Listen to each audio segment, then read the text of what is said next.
어디 가든지 항상 맨 뒷자리에는 앉지 않도록 하시기 바랍니다. 항상 뒷자리에 앉는 습관은 삶에서도 어디서든지 간에 꼴등하는 습관을 나도 모르게 체득하게 되는 거예요. 될 수 있으면 항상 어떤 모임, 어떤 자리든지 간에 맨 뒷자리는 다른 사람에게 양보하십시오. 그래도 가만히 앉아있는 분이 있네. 우리 한번 옆 사람과 인사합시다. 축복받읍시다. 은혜 받읍시다. 사랑합니다. 축복받으세요. 여러분, 간사한 사람이 좋습니까? 절개 있는 사람이 좋습니까? 믿음직스러운 사람이 좋습니까? 약삭 빠른 사람이 좋습니까? 여러분, 절개 있는 사람이 되시고 믿음직한 성도가 되시기를 예수님의 이름으로 축복합니다. 오늘은 본 말씀을 중심으로 해서 간사한 사람과 절개 있는 믿음이라고 하는 주제를 갖고 함께 은혜를 나누려고 그래요. A crafty person and a well-defined belief. 여러분, 우리 하나님께서 가장 중점적으로 아주 중요하게 관심을 갖고 있는 부분이 무엇인 줄 아십니까? 우리 하나님은 이스라엘 민족이 당신을 의지하는 믿음을 보시고 칭찬해 주셨는가 하면 하나님을 믿지 않음을 책망하기도 하셨습니다. 아로서 백성들이 요동치고 흔들릴 때면 너희는 나를 믿으라고 권하시면서 백성들을 돌보셨습니다. 우리 하나님은 오직 당신 여호와 하나님만을 믿으라고 말씀하셨고 기도할 때도 너희는 믿음으로 구하라 이렇게 당부하셨습니다. 한편으론 너희는 나를 보고도 믿지 않는도다라면서 한탄하기도 하셨습니다. 사실 우리 기독교의 진수는 믿음에 있습니다. faith. 행위로 구원이 이루어지는 것이 아니라 오직 믿음으로 구원을 얻는다고 하는 이 진리는 바로 우리 기독교 복음의 진수 중에 진수입니다. 그러나 교회에 나와서 예배를 드리고 기도를 한다고 해서 모두가 믿음이 똑같은 것은 아닙니다. 모든 만물이 그러하듯이 단어가 같다고 해서 내용도 덩달아 같아지는 것은 아니지요. 순종을 하더라도 진심에서 우러나오는 순종이 있는가 하면 투덜거리면서 불만족스러운 마음으로 마지못해 순종한 것이 있습니다. 찬송을 하고 예배를 드려도 기쁨으로 감사해서 감동을 자원해서 하는 것이 아니라 억지로 마지못해서 찬송하고 기도하고 예배에 참여하는 사람도 있습니다. 그러나 성경을 보면 신약 성경의 3분의 1을 기록한 사도 바울, 그는 부활하신 예수를 만나기 전에는 예수를 핍박하고 예수 믿는 사람을 핍박하고 옥에 가두고 죽이고 교회를 핍박하고 허무는 데 앞장섰던 사람이었습니다. 그랬던 그가 사명감에 불타서 순교를 각오하는 순종을 했습니다. 그러나 구약의 선지자 요나는 매를 맞아가면서 억지로 끌려가는 순종을 했죠. 순종이라고 해서 그 내용이 다 같을 수는 없는 것입니다. 여러분, 어떤 사람이 되고 싶습니까? 기왕지사 신앙생활 할 거면 억지로 끌려가면서 하나님 말씀에 순종하고 예배드리고 교회 나오는 것이 아니라 여러분, 사도 바울처럼 사명감에 불타서 순교를 각오한 그런 예배 참석, 기도, 전도, 여러분 하나님의 말씀에 순종하시기를 원하십니까? 어디 쪽입니까? 믿음도 마찬가지입니다. 여러분, 극단적으로 비교하자면 바로와 같이 간사한 믿음을 가진 사람이 있는가 하면 우리 믿음의 선배들, 순교자들이 보여준 절개 있는 믿음을 가진 사람들이 있습니다. 여러분 가운데는 애굽의 바로가 하나님을 전적으로 경멸하였다라고만 알고 계십니다만 성경을 잘 살펴보면 이 바로도 하나님을 믿었던 때가 있었습니다. 하나님이 모세를 바로왕에게 보내셨을 때 처음에 이 바로왕은 이 웬 놈이 나와서 이렇게 까부느냐 하면서 여호와 하나님을 완강히 거부했습니다. 그렇게 강팍하게 했던 바로에게 우리 하나님은 큰 재앙으로 징계하셨지요. 지팡이가 뱀이 되는 기적을 비롯해서 나일 강물이 온통 피로 변하여 고기가 다 죽고 악취가 나게 하셨는가 하면 개구리로 왕의 침실까지 득실거리게 하셨고 온 백성들의 집에 그릇에도 온통 개구리 천지로 재앙을 내리셨습니다. 그리고 이로 애굽의 모든 백성과 생축을 괴롭혔고 파리떼로 재앙을 내리시니까 온 천지 땅까지도 해를 다 받게 되었습니다. 화라산같이 무서운 진노를 바라시는 하나님 앞에 이 바로왕이 거꾸로지기 시작했습니다. 하나님께 희생을 드리는 것을 거부하던 그 바로가 이렇게 말합니다. 출애굽기 8장 25절입니다. 바로가 모세와 아론을 불러 이르되 너희는 가서 이 땅에서 너희 하나님께 제사를 드려라. 이때 모세가 뭐라고 말합니까? 아닙니다. 우리가 사흘 길쯤 광야로 들어가서 우리 하나님 여호와께 제사를 드리되 우리에게 하나님께서 명하신 대로 할 것입니다. 이렇게 말을 했습니다. 이 말을 듣고 바로가 어떻게 합니까? 안 된다 이놈들아! 그랬습니까? 아니죠. 쾌히 승낙을 했습니다. 너희가 너희의 하나님 여호와께 광야에서 희생을 드릴 것이나 너무 멀리는 가지 마라. 허락했습니다. 곧바로 이어서 바로는 모세에게 이런 부탁의 말도 잊지 않고 청했습니다. 출애굽기 8장 28절에 그런즉 너희는 나를 위하여 기도하라. 이거는 모세가 바로에게 말한 것이 아닙니다. 모세가 이스라엘 백성들에게 부탁한 것이 아닙니다. 에집트의 바로 왕이 모세에게 부탁한 것입니다. 너희는 나를 위해서 기도해라. 바로가 하나님으로부터 임한 재앙을 몸소 겪으면서 하나님을 인정하고 받아들였던 것입니다. 자기를 위해서 기도해달라고까지 부탁을 하고 있습니다. 이때 모세가 어떻게 말했습니까? 출애굽기 8장 29절 우리 한번 다 같이 읽겠습니다. 출애굽기 8장 29절입니다. 찾았으면 아멘합니다. 합독합니다. 시작. 내가 왕을 떠나가서 여호와께 간구하리니 내일이면 파리떼가 바로와 바로의 신하와 바로의 백성을 떠나려니와 바로는 이 백성을 보내어 여호와께 제사를 드리는 일에 다시 거짓을 행하지 마소서. 약속대로 모세는 하나님께 기도를 드렸고 하나님께서 응답해 주셨습니다. 그 기도가 뭡니까? 파리떼를 없이 해주는 거예요. 재앙을 거두는 거예요. 모세가 하나님께 기도했더니 순식간에 그 모든 파리떼를 에집트 땅에서 다 치워버리셨어요. 그런데 재앙을 만났을 때는 나를 왜 기도해달라고 요청하던 사람이 재앙이 멈자마자 언제 그러는 듯이 돌변을 했습니다. 출애굽기 8장 32절입니다. 같이 읽겠습니다. 시작. 그러나 바로가 이때에도 그의 마음을 완강하게 하여 그 백성을 보내지 아니하였더라. 여기에서 바로 왕의 커다란 문제점 두 가지가 발견되죠. 첫째는 뭡니까? 너희는 가서 너희 하나님께 제사를 드려라 이렇게 허용한 것입니다. 모세의 요청대로. 그런데 이 말에는요, 너희는 가서 하나님께 예배를 드려라, 제사를 드려라. 그런데 나는 안 가겠다. 나는 동참하지 않겠다는 겁니다. 두 번째는 너희는 나를 위해서 간구하라 그랬습니다. 기도하라고.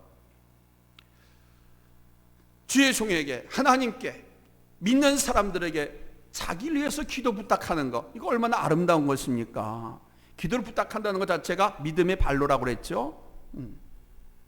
그런데 문제는 그 기도하는 일에 부탁은 했지만 자기는 기도하지 않겠다는 거죠. 이런 신앙을 갖고 있던 바로는 재앙이 물러나자마자 아주 강팍하게 돌변해서 다시금 이스라엘 백성들을 억압하기 시작했습니다. 세월 따라 변하고 환경 따라 변하고 시간 따라 변한 이런 사람은 바로 동참하는 일체의 신앙이 없기 때문입니다. 동참하는 일체의 신앙, 진정한 믿음, 참 믿음 생활은 동참과 일체가 있어야 됩니다. 즉 성경 사건에 동참하고 그곳에 내가 있어야 한다는 겁니다. 그러니까 모세의 하나님이 나의 하나님이신 것을 믿어야 한다는 거예요. 아브라함의 하나님이 곧 나의 하나님이심을 믿어야 한다는 것입니다. 여러분 믿습니까? 믿습니까? 혹시 바로 같은 간사한 신앙이 내 마음속에 있는 것은 아닙니까? 바로같이 간사한 신앙을 가지고 있으면요, 상황에 따라 환경에 따라 형편에 따라 바뀝니다. 마음이 막 요지불통이 아니라 마음이 막 바뀝니다. 고통당할 때는 하나님 살려만 주신다면 충성을 다하겠습니다. 하나님 이번 한 번만 이거 해결해 주신다면 하나님 앞에 헌신하겠습니다. 다짐은 하지만 그 문제가 하나님께서 그의 헌신과 간청을 듣고 해결해 주시면, 해결되면 여전히 언제 그랬냐는 듯 하나님을 섭섭하게 대하는 성도들이 얼마나 많은지 모릅니다. 지금 여러분 주변에 안 계신 분들이 다 그런 분들이, 우리 교회 와서 하나님 앞에 열심히 헌신하고 충성하고 신장해서 하나님께서 이쁘게 보시고 은혜를 베푸셔서 자손들과 집안과 하는 모든 일들에 복을 주셨습니다. 그런데 그 복이 영원할 줄 알고 상황과 환경에 따라서 마음이 바뀌었습니다. 그래서 편하게 신앙생활을 할 수 있는 것으로 도망을 갔습니다. 요나처럼 말입니다. 그렇기 때문에 믿음이라고 다 같은 믿음이 아니라는 것입니다. 그 믿음에도 보면 여러 가지 종류가 성경에 등장합니다. 뭐 겨자씨만한 작은 믿음을 말하기도 하고요, 가시밭에 심겨진 사람의 그 마음 같은 그런 믿음을 말하기도, 길가에 심겨진 그런 믿음을 가진 사람이 있다고도 말하기도 하고요, 그냥 바람에 날려가는 그런 작은 그런 믿음을 가진 사람도 있다고 합니다. 순교를 각오하고 헌신하고 충성하는 믿음의 사람이 있는가 하면 그냥 편안하게 마치 친교 단체나 또는 체육활동하는 동호회, 친목계 사교하고 행복하게 지내기 위해서 참여하는 그런 마음을 갖고 그냥 기독교나 예수는 액세서리로 생각하고 신앙생활하는 사람도 있습니다. 그러나 그런 사람들이 예수를 말하고 교회에 나온다고 해도 그 사람들 각자의 마음속에 있는 믿음은 다 천양지차입니다. 그렇기 때문에 우리는 오늘 말씀을 통해서 나는 어떤 믿음을 가져야 하는가, 나는 어떤 믿음 생활, 신앙 생활을 해야 하는가, 오늘 말씀을 통해서 도전 받으시고 여러분 절개 있는 믿음, 지조 있는 믿음, 정결한 믿음, 하나님 마음에 쏙 드는 귀한 믿음의 소유자들이 되시기를 예수님의 이름으로 축복합니다. 할렐루야, 할렐루야. 첫째, 우리는 오직 체험적인 믿음, 동참하는 믿음을 가져야 합니다. 수상적인 믿음 필요 없습니다. 간연적인 믿음 필요 없습니다. 나는 마음으로 믿어 필요 없습니다. 환경 따라 움직이는 바로 같은 믿음도 필요 없습니다. 오직 체험적인 믿음, 동참하는 믿음이 필요합니다. 다시 말씀드리면 성경에 기록된 하나님의 역사가 곧 나의 인생 여정에서 이루어지고 실현된다는 것을 믿는 믿음을 갖지 않는 것입니다. 성경과 내가 일치되는 믿음, 성경에 나타난 하나님의 역사가 곧 내게도 나타난다라고 하는 일체적인 믿음과 그 말씀에 서슴없이 순종하는, 그 말씀에 서슴없이 동참하는 그 믿음이 오늘 우리에게 필요한 것입니다. 골고다 언덕에서 2000년 전입니다. 로마 병정들이 예수를 십자가에 못 박아 죽였습니다. 그때 여러분은 어디에 계셨습니까? 믿음으로 답해 보시기 바랍니다. 저들이 우리 주님을 십자가에 못 박았을 때 여러분은 그곳에 있었습니까? 그렇습니다, 여러분. 2000년이지만 우리는 그때 거기에 있었습니다. 예수를 십자가에 못 박아 죽이라고 소리 지르는 군중들 속에 나도 있었습니다. 주님의 손과 발에 못을 때려박은 로마 병정이 바로 나였습니다. 내가 성경의 그 역사 속에 없었다면 참 신앙이 될 수 없는 것입니다. 모세가 홍해바다를 두동강 낼 때 여러분은 어디에 있었습니까? 그렇습니다. 우리는 거기에 있었습니다. 앞에는 홍해가 가로놓이고 뒤에는 바로의 칼날이 엄습해 올 때 저와 여러분은 틀림없이 거기에 있었습니다. 뭐 이상한 소리 하는 거라고 생각하지 마십시오. 2000년, 4000년 전 이야기를 거기에 있었다고 말하니 지금 오늘 목사님이 뭔가 좀 부족한 것 같으시네, 실성했나 싶네. 여러분 오해하지 마십시오. 오늘은 동참하는 신앙, 일체의 신앙에 대해서 말씀을 드립니다. 체험적인 신앙. 우리 기독교는 체험적인 신앙입니다. 이리저리 상황, 시간, 환경에 따라 변하지 않고 절개 있는, 지져 있는 믿음, 하나님 마음에 쏙 드는 믿음의 사람은 성경의 사건과 성경 그때 내가 거기에 있었고, 나 때문에 우리 주님께서 십자가에 달려 돌아가셨고, 아니 내 손으로 주님을 십자가에 못 박아 죽였다라고 하는 이 고백을 할 수 있어야 우리의 신앙이 살아있고 지져있고 절개 있는 믿음 생활을 할 수가 있는 것입니다.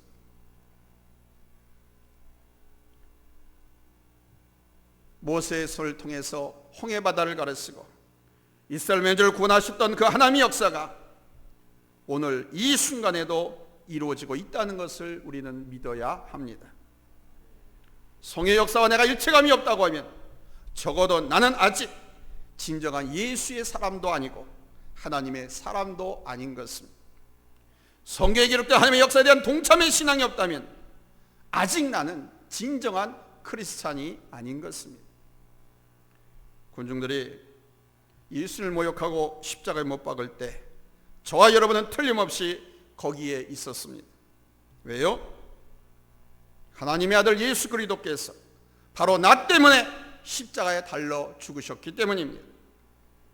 예수를 십자가에 못 박아 죽여라 죽여라 하고 외쳤던 그 소리 질렀던 군중도 나였습니다.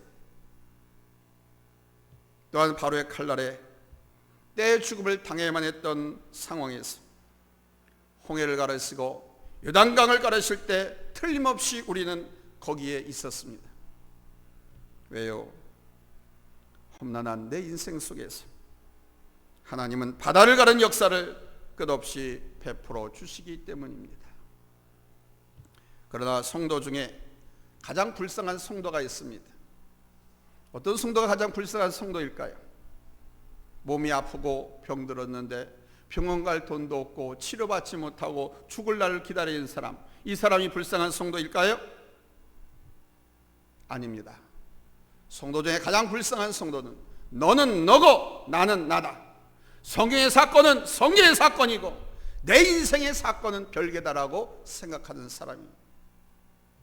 모세에게 역사하셨던 하나님의 능력을 보면서 모세니까 하나님께서 그러신 것이, 선지자의 역사는 하나님의 은총을 보면서는 선지자니까 그렇지 뭐, 베드로니까 그렇지 뭐, 바울이니까 그렇지 뭐, 목사님이니까 저렇게 말씀하시지, 나 같은 사람에게도 하나님께서 역사하시려고? 성경과 내가 별개이고 모세와 하나님이 별개라면, 그리고 모세의 하나님과 내가 별개라고 하면 그 신앙은 아직도 먼 것입니다. 성경은 하나님의 말씀, 하나님의 능력, 하나님의 계획, 하나님의 섭리를 기록해서 우리에게 주신 것입니다. 이 하나님의 말씀은 살았고 운동력이 있어서 좌우의 어떤 날성검보다도 예리하여 우리의 혼과 골과 관절, 밀, 찔러 쪼개기까지도 하며 하나님의 자녀를 의로 바르게 교육하기에 유익하다라고 말씀하고 있습니다. 이 말씀은 살았다고 합니다. 운동력이 있다고 합니다. 역사한다고 그랬습니다.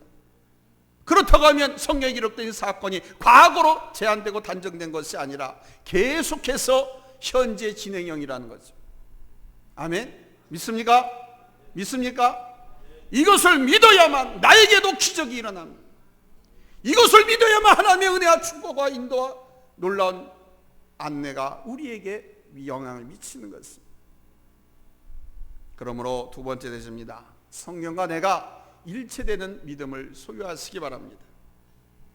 오늘 본문에서 엘리사의 신앙을 보면 비슷한 선지자가 있습니다. 엘리야가 있고 엘리사가 있습니다. 근데 오늘 본문의 주인공은 엘리사입니다. 근데 이 엘리사의 스승이 누구냐? 엘리야였습니다.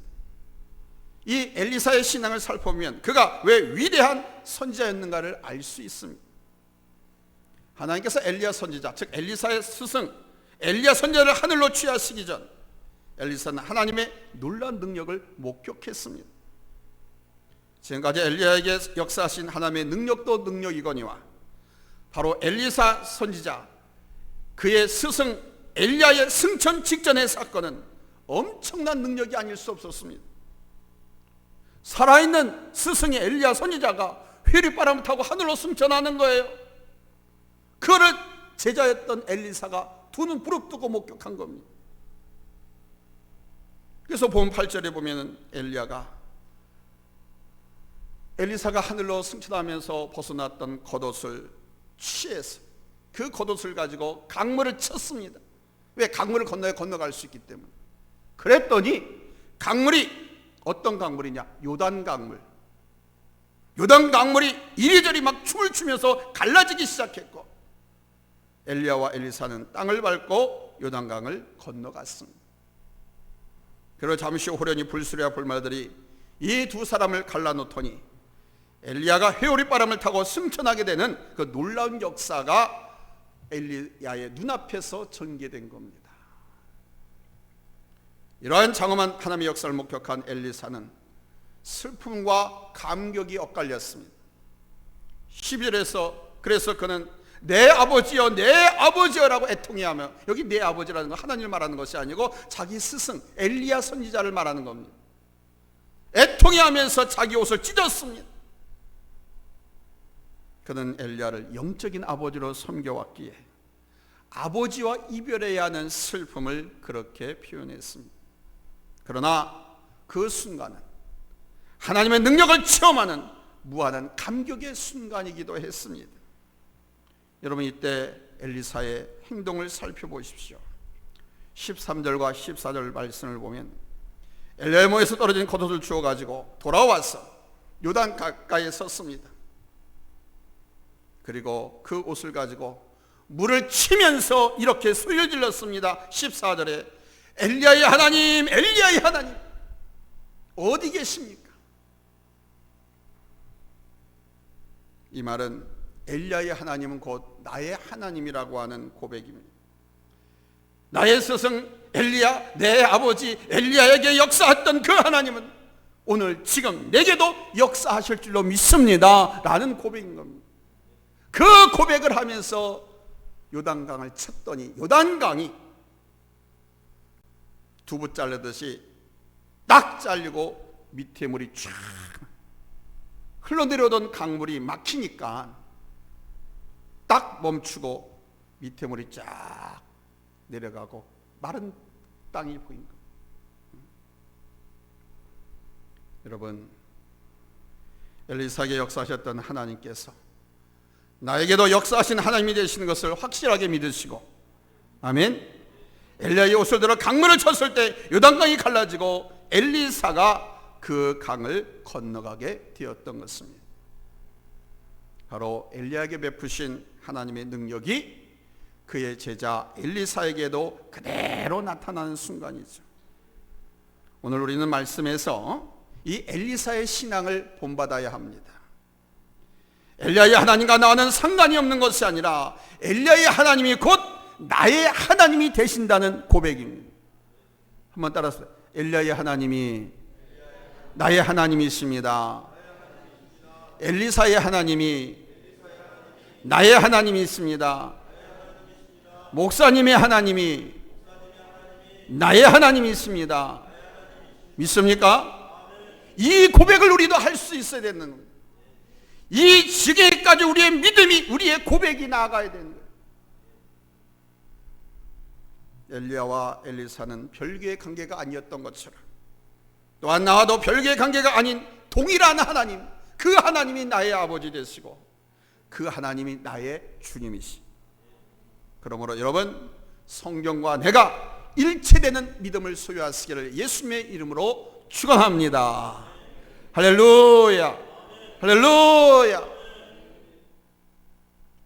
또한 출애굽기 3장 15절 말씀을 보면 하나님께서 모세를 애굽으로 보내실 때 이런 말씀을 하십니다. 출애굽기 3장 15절 우리 한번 다 같이 찾아서 읽겠습니다. 찾았으면 아멘합니다. 큰 소리로 합독하겠습니다. 시작.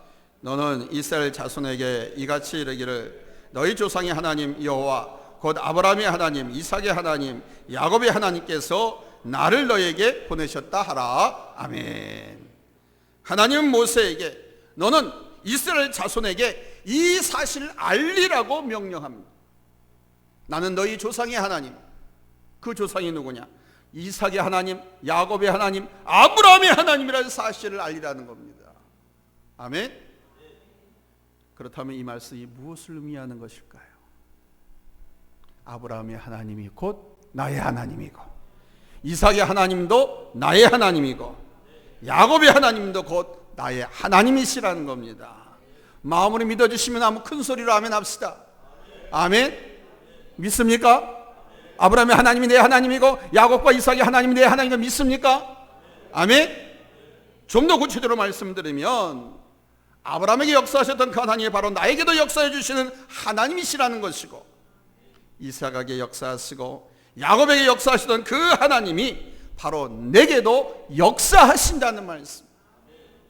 아멘.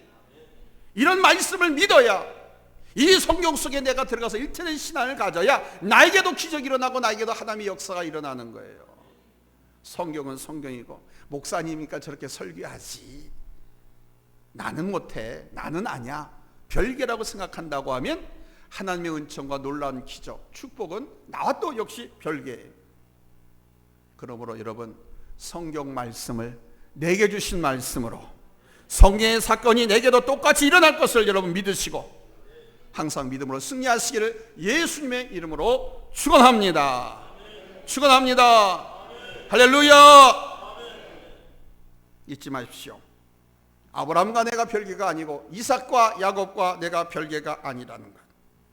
아브라함에게 복을 주시던 하나님께서 오늘 이 시간 나에게도 복을 주실 것이고, 이삭에게 은총을 주셨던 하나님께서 오늘 이 시간에도 내게 은총을 베푸실 것이고, 아멘. 야복강 나루터에서 야곱을 만나 주시던 하나님께서 오늘 이 시간에도 나를 찾아와서 만나 주실 줄로 믿습니다. 아멘. 우리의 믿음은 성경의 역사에 동참하는 일체의 신앙입니다. 아브라함이니까 복을 주신 것도 아닙니다. 아브라함은요, 처음부터 그렇게 하나님의 큰 복을 받은 게 아니에요. 아브라함은요, 하나의 명령을 받았어요. 직접 음성을 듣기도 했어요. 그런데요, 이 아브라함이 얼마나 많이 믿음이 없어서 소심하고 갈팡질팡하고 방황했는지 모릅니다. 그런데 하나님께서 그를 포기하지 않으시고 믿음에서 믿음으로 자라나갈 수 있도록 여러 가지 사건을 통해서 간섭하시고 그를 지도하시고 인도해 주셨습니다. 마지막에는 그가 100살 때 얻은 아들 이삭을 모리아산에서 번제로 바치는 그 시험을 통해서 합격을 합니다. 그 시험까지 합격한 이후에 하나님께서는 뭐라고 말씀하시자 합니까? 놀라운 은총과 축복을 약속하셨습니다. 하늘의 별과 같이 땅의 모래알같이 내 자손을 그렇게 많게 하리라. 하늘의 별과 땅의 모래를 셀 수 있을지 모르겠다. 그러나 내 자손을 셀 수 없을 정도로 축복해 주시겠다. 아멘. 잊지 마십시오. 모세니까 능력을 주신 것도 아니고 베드로니까 주님이 사랑하신 것도 아닙니다. 오직 우리 주 예수 그리스도를 내가 믿으니까 하나님께서 역사하시는 것이고 권능과 사랑을 주시는 것입니다. 주시되 모세나 엘리사, 엘리야보다도 덜한 사랑을 주시는 것이 아닙니다. 잠언 8장 10절 말씀에 보니까 나를 사랑하는 자들이 나의 사랑을 입으며 나를 간절히 찾는 자가 나를 만날 것이니라고 말씀하고 있습니다. 즉 주님을 얼마나 사랑하느냐, 주님의 은혜, 하나님의 은혜를 얼마나 내가 간절히 사모하느냐, 얼마나 주님을 찾느냐가 문제인 것입니다. 죄인을 부르러 오셨고 허물 많은 나를 위해서 십자가에서 당신의 생명을 버리기까지 하신 예수 그리스도께서는 오늘 이 시간 여러분에게도 여러분 동일하게 역사하실 것을 믿으시기를 예수님의 이름으로 축원합니다. 아멘. 할렐루야. 이것을 믿고 말씀의 수준의 믿음으로 사는 사람은 하나님의 기적을 체험하면서 이 세상을 살아가는 그런 사람들이 우리 주변에 얼마나 많은지 모릅니다. 문제는 바로처럼 환경 따라서 간사하게 급변하는 믿음이 아니라 엘리사의 신앙처럼 엘리야의 하나님은 바로 나의 하나님이라고 하는 이 믿음이 있어야 합니다. 이 믿음이 있을 때 엘리야에게 나타났던 하나님의 역사가 나에게도 임하는 것이고, 아멘. 성경에 기록된 하나님의 역사가 하나 이야기거리로 그치는 것이 아니라 나의 삶에 현실적으로 나타나고 이루어지는 것입니다. 주님께서 십자가에 달려 돌아가실 때 내가 거기에 있었던 것 같이 홍해와 요단강이 갈라질 때에도 나는 거기에 있었습니다. 아직도 아멘 못하십니까? 제자들이 부활하신 주님을 목격할 때 나도 그 자리에 있었습니다. 있어야만 합니다. 사랑하는 성도 여러분, 오늘 본 말씀에 나온 이 엘리사의 신앙 고백을 한번 되새겨 보시기 바랍니다. Where is the God of Elijah? 엘리야의 하나님 어디에 계십니까? 엘리야에게 역사하신 하나님은 엘리사 본인에게도 역사하신다는 위대한 고백이죠. 뿐만 아니라 그 하나님은 지금 내게도 동일하게 역사하는 분이심을 여러분 뜨겁게 고백할 수 있기를 바랍니다. 그 고백은 기도로, 그 고백은 찬양으로 나타납니다. 뜨겁게 간절하게 하면 우리 입을 크게 벌려서 큰 소리로 하게 되어 있습니다. 여러분의 그 뜨거운 살아있는 믿음을 찬양과 기도로 보여주십시오. 그럼 그 찬양과 그 기도가 예배 중에 나타나는 겁니다. 예배가, 우리의 예배가 그렇게 뜨겁고 강렬한 예배가 되는 겁니다. 마치 제가 여러분에게 설교하는 것처럼 엘리야의 하나님이 나의 하나님이심을 믿으십시오. 이런 훌륭한 신앙을 갖고 선지자와 사도들만의 하나님이 아닌 나의 하나님으로 우리 하나님을 모시고 살아가시기를 예수님의 이름으로 축원합니다. 축원합니다. 할렐루야. 그리하면 여러분 앞에 놓여있는 여리고 성도 무너질 것이고 여러분 앞에 갈아놓이는 홍해나 요단강도 쩍 하고 갈라지는 것처럼 여러분의 삶의 모든 크고 작은 문제들이 간단하게 갈라지고 해결될 줄로 믿습니다. 아멘. 할렐루야. 기도하겠습니다.